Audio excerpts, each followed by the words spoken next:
क्या आपको भी ऐसा लगता है कि आपका वीर्य पतला हो गया है? आप भी कहीं ना कहीं कंसर्न्ड हैं कि शादी के बाद हो सकता है बच्चा होने में प्रॉब्लम हो, तो ये वीडियो आपके लिए है। नमस्कार, मैं हूं डॉक्टर नेहा मेहता। मैं एक सेक्स काउंसलर हूं और पिछले काफी सालों से प्रैक्टिस कर रही हूं। अपनी हर वीडियो के माध्यम से सेक्स से जुड़ी सही जानकारी आप तक पहुंचाने की कोशिश करती हूं।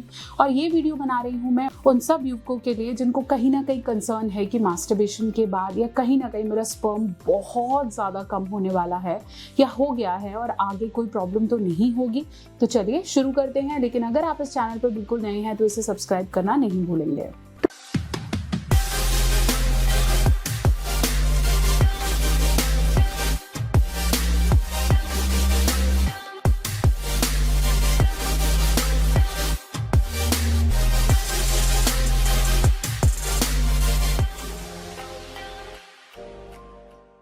तो चलिए, मैं बात कर रही थी कि वीर्य पतला हो गया है और आप चाहते हैं कि वो गाढ़ा हो, तो उसके कारण क्या होते हैं।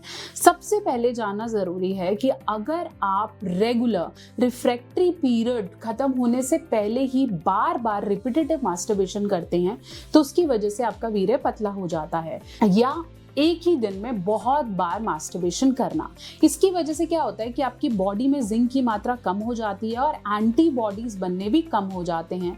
आपको वीकनेस महसूस होने लगती है, आपको बहुत ज़्यादा टायर्ड रहते हैं आप, और आपको कोई भी काम करने का मन भी नहीं करता है।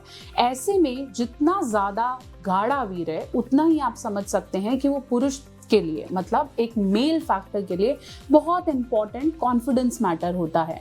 ऐसे में पतला होना ये दिखाता है कि आपकी स्पर्म की मोटिलिटी और स्पर्म के काउंट में कहीं ना कहीं प्रॉब्लम आ गई है। अगर आप ये कंसर्न लेके डॉक्टर के पास जाते हैं तो वो कुछ कारणों में से सबसे मेजर कारण बताते हैं जिंक की कमी होना। दूसरा सबसे बड़ा कारण हो सकता है कि आपका लाइफस्टाइल करेक्ट नहीं है, उसमें बहुत ज़्यादा धूम्रपान या फिर बहुत ज़्यादा अल्कोहल कंजम्पशन है और लैक ऑफ एक्सरसाइज है। तीसरा सबसे बड़ा रीजन हो सकता है अर्ली डिस्चार्ज, मतलब प्रीमेच्योर इजैकुलेशन। जब मैं बात करूं कि फोरप्ले के दौरान ही अगर आपको लगे कि मेरा डिस्चार्ज हो रहा है और उसके बाद जो मेरा वीर्य है वो बिल्कुल पानी जैसा हो रहा है, तो ये चिंता का विषय है। अब मैं बात करूंगी कि वीर्य में कितने तरीके के रंग हो सकते हैं और वो रंग आपको कितना ज्यादा प्रभावित कर सकते हैं।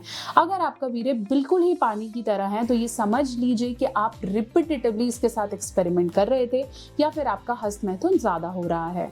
अगर आपका वीर्य पीले रंग का आता है तो समझ लीजिए कि कहीं ना कहीं पस फॉर्मेशन हुई है और अंदर की किसी भी ग्रंथि में इन्फेक्शन होने के चांसेस हैं। तीसरा, अगर मैं बात करूं कि अगर आपका वीर्य लाल रंग का अगर होता है या ब्राउनिश कलर का आ रहा है तो समझिए कि आपकी प्रोस्टेट ग्रंथि, मतलब जो हमारा प्रोस्टेट ग्लैंड होता है, उसके अंदर कहीं ना कहीं ब्लीडिंग हुई है।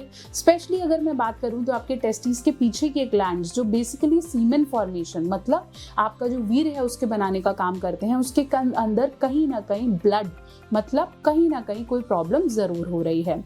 साथ में आपको सबसे ज्यादा समझने की ये जरूरत है कि आपके वीर्य के गाढ़ा या पतला होने से आपकी मर्दानगी का कोई भी सबूत नहीं मिलता है।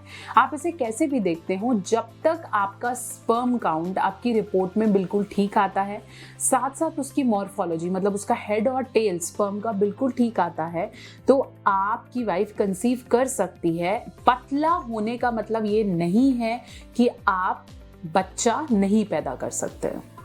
ऐसे में जब अपने डॉक्टर के पास आप कभी भी सीमेन एनालिसिस के लिए जाएंगे तो सबसे पहले वो आपके सीमेन का टेस्ट करेगा, जिसके लिए आपको थोड़ा सा सैंपल एक बॉटल के अंदर देना होगा।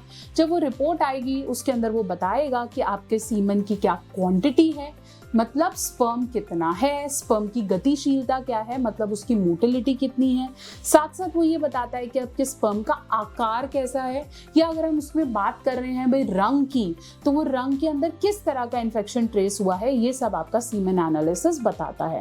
अगर आप युवा हैं और आपकी कहीं ना कहीं पुरानी हिस्ट्री रही है बहुत ज़्यादा मास्टरबेशन करने की, तो ये आपका चिंता का विषय हो सकता है। और अगर आप कंसीव करने के आसपास हैं, मतलब मैरिज के आसपास हैं, तो आपको डेफिनेटली कुछ काम करना है ताकि आपका सीमेन रिपेयर हो सके।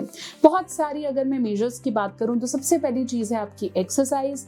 सेकंड, आपका लाइफस्टाइल, जितना आप अपने लाइफस्टाइल को अच्छा रखेंगे उतना इंपॉर्टेंट।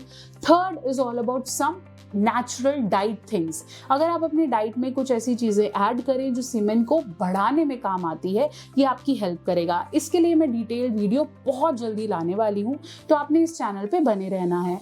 फिर मैं बात करूँ विटामिन डी और जिंक की, ये दोनों चीजें, साथ साथ कैल्शियम आपको अपनी डाइट में इंक्लूड करना ही करना है। आपको भी लगता है कि आपके सीमेन में कहीं भी प्रॉब्लम है तो इस चैनल को सब्सक्राइब करना नहीं भूलें, क्योंकि आगे आने वाली वीडियो आपको बताएगी कि डाइट में आपने किन चीजों को ऐड करना है।